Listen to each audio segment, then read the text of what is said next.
Hi, so are you guys watching the Olympics? Because I'm not, but I will say that Aya Nakamura ate that. She really, really did.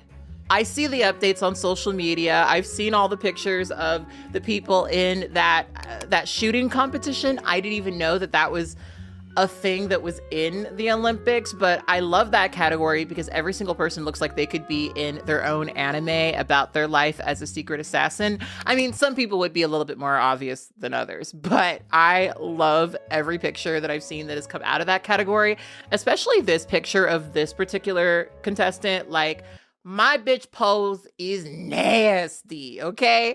You know, even though I haven't been watching the Olympics, I have not been able to avoid discourse about it. And one of the most bizarre little bits of discourse coming out of this year's Olympics is when JK Rowling, Elon Musk, Logan Paul, and many other celebrities decided to target a woman who comes from a country where it's actually illegal for her to medically transition, with accusations that she is actually a transgender woman. And this accusation comes at a year where there are actually no transgender women competing in the Olympics because, well, of discourse like this. And she's not the only woman this year competing in the Olympics who's been accused of actually being a man. And I can't help but notice that all of these women are women of color. But I'm getting ahead of myself. Hi, my name is katblaque, and I like to think that I make diverse media commentary for introspective hot people. And if you're here, I'll assume that's you. And if you're brand new here, you know exactly what to do if this video pleases you. Click that button and join me over here on the channel. Before I get into this particular conversation, I wanted to share with you guys that I really appreciated you guys for bearing with me as I yet again try a slightly different approach to some content on here. I really enjoyed making these videos because I get to make them more frequently. My video essays take a really long time to make. There's one that I've been working on for a really long time, and I miss you guys so much. So, you know, I've been really enjoying making videos like this, and I really appreciate that you guys also seem to like them. So I figured that we would just keep going with it in between all of the video essays that I have planned. And, you know, you guys got some fun ones coming up, so stay tuned. But anyway, this particular story was one that I found to be really fascinating. And if you follow me, you know that this is not the first time that we've talked about JK Rowling. Early on, I saw JK Rowling for who she is, and the way that she reacted in this particular story really reiterated that. And as much as I appreciate that many of you grew up with Harry Potter and you feel very close to the books, and that's a very important thing to you, I think that we do need to accept that JK Rowling, especially after this story, is not on the side of women. And how she decided to join in on the policing of these women's gender during the Olympics, in my opinion, is no clearer proof of that. So basically what happened is there is a female boxer from Algeria named Iman Khalif. Iman Khalif had a match with an Italian woman named Angela Carini. Angela Carini, after being punched once in the face, flung herself to the floor and forfeit the match. And of course, this was a little bit controversial, but it was controversial because Angela Carini would apparently make a comment about how she's never been hit that hard, and that caused a lot of people to look very hard at Iman Khalif and accuse her of being a transgender woman, mostly because she beat her. So let's read JK Rowling's tweet that started it all. Could any picture sum up our new men's rights movement better? The smirk of a male who knows he's protected by a misogynistic sporting establishment, enjoying the distress of a woman he's just punched in the head, and whose life ambition he's just shattered. Paris 2024. And what was actually wild about this tweet is that Iman Khalif comes from a country where it is illegal for her to medically transition. Not only that, but in her home country, Iman Khalif actually faced, get this, a lot of misogyny for wanting to be a woman who played sports. And she actually had to work through poverty to get to the point where she qualified for the Olympics and was able to compete this year. But JK Rowling wasn't the only one who made comments like this about competitors during the Olympics. Richard Dawkins also decided to post, "Two men masquerading as women are allowed to box against real women in the Olympics." And he posts a picture of Iman Khalif and another boxer from Taiwan named Lin Yu-ting. Now, Lin Yu-ting, get this, what she wanted to do was become strong enough to defend her from male violence. And so she trained as a boxer, and her success eventually led her to becoming a person competing in the Olympics. This was something that was really a big deal for Taiwan. In fact, Taiwan is pretty upset with JK Rowling and a lot of other people who have joined in on maligning Lin Yu-ting because, surprise, surprise, Lin Yu-ting along with Iman Khalif are actually designated female at birth. They are actually, as the gender critical folks like to say, biological women, right? And yet, JK Rowling, along with Elon Musk and a lot of other misogynists, decided to attack them. Frankly, because their appearance is not one that fits within white standards of beauty. Let's just call it for what it is. Because Lin Yu-ting and Iman Khalif are not bubbly white women who placate to the white gaze of beauty, some would see them as existing outside of womanhood. Now, while all of that is true, something that's made this conversation a little complex is that the IAB previously did rule that both Khalif and Ting did not sufficiently pass a gender test. Now, this gender test has not actually been disclosed. We don't actually know what the test says, but what we can deduce is that they both had elevated testosterone. But here's the thing, there are a lot of reasons why either of these women could have had elevated testosterone. And not all of those reasons are that they are actually biological men. These are both women of childbearing age, and it's very possible that they may have PCOS. 7 to 10% of our population of women has PCOS, right? It's not that uncommon for women to potentially have the ability to produce more testosterone than the average woman. And on the subject of PCOS, I also think it's really important to mention that PCOS isn't typically seen as an intersex condition. Some people may argue that it is, but the medical community at large does not consider it to be an intersex condition. Now, it's important to mention that the IAB has been disbarred because of corruption. And I think the thing that some people have missed in this particular conversation is that the Olympics, believe it or not, this may shock you, is really, really political. And it's suspected that the reason these women didn't actually pass this gender test relates a little bit more to the politics of the Olympics, especially because Russia was behind the IAB. The International Boxing Association is a joke of an organisation. This is something that even those of you who've posted pro-Iman Khalif content appear not to know. Some of you may remember this photo from the Rio Olympics after Michael Conlon dominated his Russian opponent but was adjudged to have lost the fight. Conlon went on a post-fight rant in which he accused the AIBA of corruption, and he was proven right some years later when an independent report found that this was one of at least 11 fights during the Olympics that the AIBA had fixed. And there were many more fights outside of the Olympics as well. In fact, the corruption was so bad that the AIBA became the first international governing body that was stripped of its status by the International Olympic Committee. In 2020, the AIBA, now known as the IBA, appointed the Russian Umar Kremlev as its president. Let's take a look at some of his achievements. He got Gazprom, the Russian state-owned energy supplier, as the main sponsor of the organisation.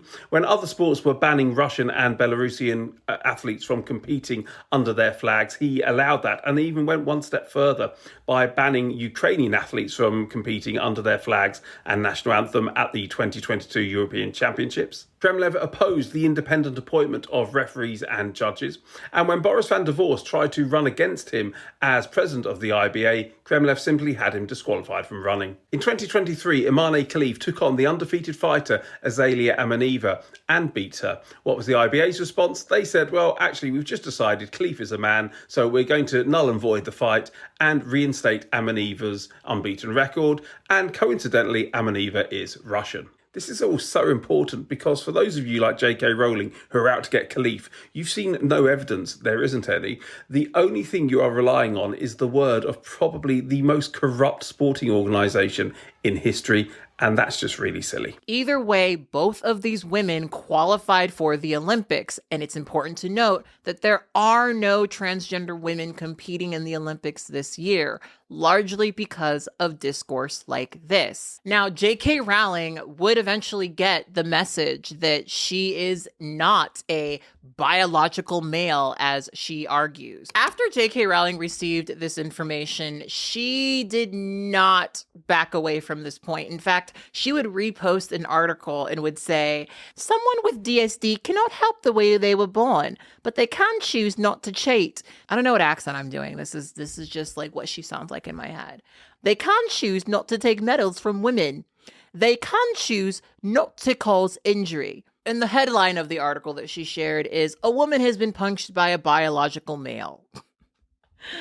Oh my God. And you know, the funny thing about it is that article and JK Rowling are actually describing Imane Khalif as a biological male because of the IAB's previous ruling that she didn't pass a gender test. Again, we don't actually know if she has XY chromosomes. That's just the assumption. So what's actually happening is these people are scrutinizing her based purely on her appearance and deciding that because she doesn't sufficiently fit into this narrow vision that they have of femininity, and especially because she dominated her competition, well, she must be a man. And when you hear that, it's really not hard to hear the misogyny there. And what bothers me about this particular conversation around these boxers is it's pretty clear to me that at the core of all of this is that a lot of people just don't like the fact that these women are boxing, right? Like, there are some people who look at women boxing and they say that this is just something that is very unladylike, that violent sport is the arena of men, and that they should simply maybe not do something like that. Like, Angela Carini is an Olympic boxer, right? I can't think of a more prestigious, like, large stage that you could reach as a female boxer. Maybe I'm wrong. I don't know much about boxing, right? But Angela Carini essentially is in an industry where receiving a punch to the face is fairly bog standard. It is actually what she signed up for, right? And these people, I think, are just distressed by the very idea that she is doing something like that something like that is happening to her. And I don't think they like women doing that sort of thing. And so through all of this discourse, there is this air, right? Imane Khalif and Lin Yuting both worked very hard to overcome misogyny in their homeland, only to come to the Olympics and experience a type of scrutiny around their gender that is deeply misogynistic. And to me, JK Rowling joining in on this just makes it so obvious that her feminism is paper thin. How many women have sat with themselves and felt a deep insecurity around not seeming feminine enough, right? Obviously, as a trans woman, this is a little bit of a different conversation for me, but I remember being in my 20s and feeling kind of trapped in classic feminine gender expression. Because especially when I was in my 20s, it was like appearing a certain way. It was something that I fixated on. And it was something that I fixated on not really because I liked it, mostly because I wanted to not be ostracized, right?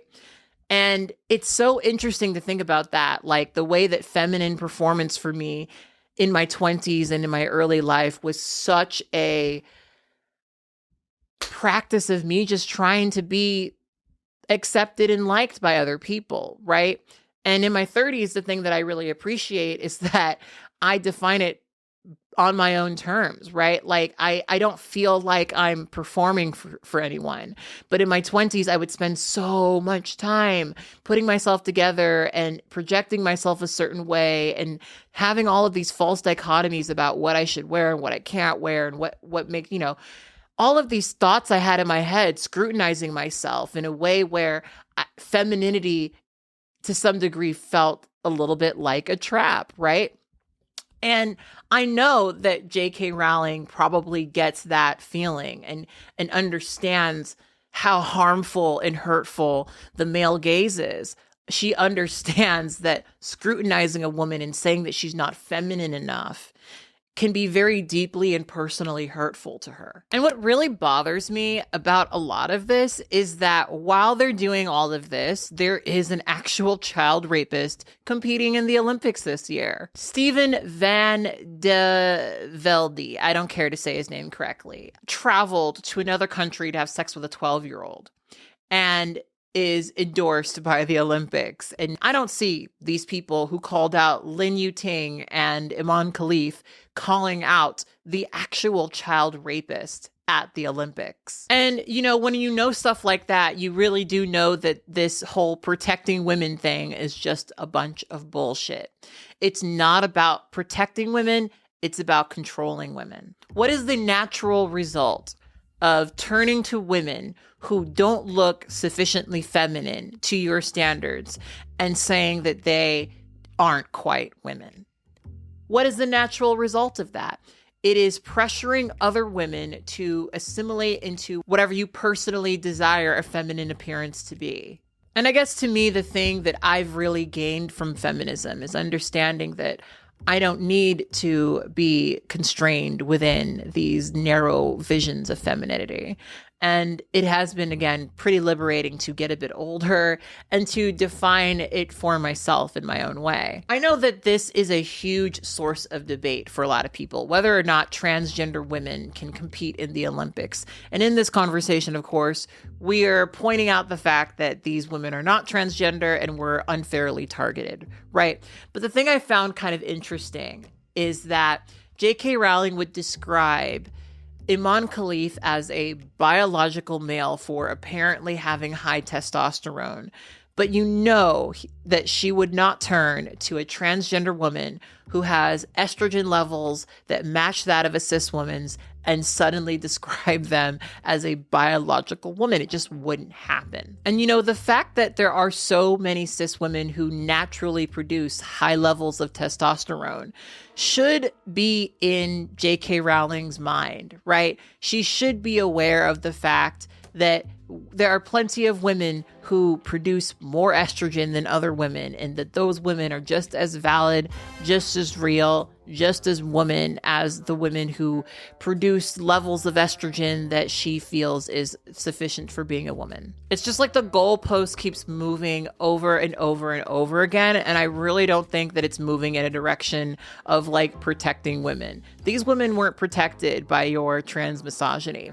And the thing that frustrates me about this conversation is the fact that I've seen stories of people who have exerted violence against people who they assumed were transgender. And all of this discourse just encourages a type of gender policing that, again, reinforces a very narrow image, a very narrow definition of who a woman is. And even in that narrow definition of adult human female, JK Rowling is stating that there are certain women who could fit that description, who somehow shouldn't be able to describe themselves as women nor compete in sport against women. To me, it's pretty clear that JK Rowling's feminism is about a very particular type of woman. All I personally see when I see stories like this is JK Rowling joining hands with misogynists. So this is editing, Catherine, and there have been a few updates that have come out before I was able to complete this video.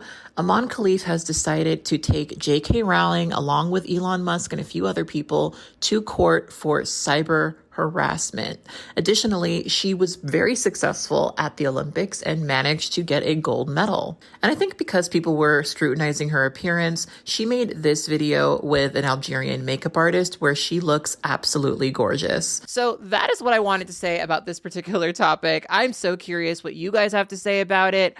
I'm so unsurprised by the type of people who have come out and said these things. Logan Paul, of all people, came out and made some statements about this and then later had to apologize after he realized that he was wrong. And I would hope that people who have moments like this would maybe pause and take a moment to question why they even went down that path, why they became so deeply invested in what is in somebody's pants. I'm so curious what you guys have to say. How do you feel about these celebrities who came out and said these things? To me, it is just so predictable. JK Rowling, in my personal perspective, has always been a misogynist. She's the kind of person who gets to hide behind surface level feminist stuff. But even when you examine some of the characters in her books, even when you look back at her portrayal of people of color, right? She has always been problematic. And I'm actually really excited for the group psychosis around Harry Potter to lift, because I don't get why so many of you struggle to not support this woman. It is so weird to me. I get it. You're nostalgic, but come on, guys, come on. You know, do what you want to do. Spend your money how you want to spend your money. But just keep in mind that the ultimate result of her ideology is that even women who are designated female at birth can't sufficiently live up to womanhood. Food for thought. Anyway, if you enjoyed this video, I would personally really appreciate it if you joined me over on Patreon. Right now, you may be able to see some comments that were left from my Patreon members in advance, because all of my Patreon members get to see my videos before everyone else. And there's also an audio only tier where you can hear my videos if you don't want to spend the extra $2 a month. Right now, you're seeing the names of my producers. My producers are my $20 Patreon members, and I am so thankful for all of their support. Thank you so much to everyone who supports me over on Patreon. You are the reason why I'm able to do this full time, and I really, really appreciate you. Also, check out this video over on Movies in My Closet. I think you might like it. Anyway, on that note, I will talk to you guys next time, and as per usual, I want you to always remember and to never forget that you are beautiful and you are loved. Bye.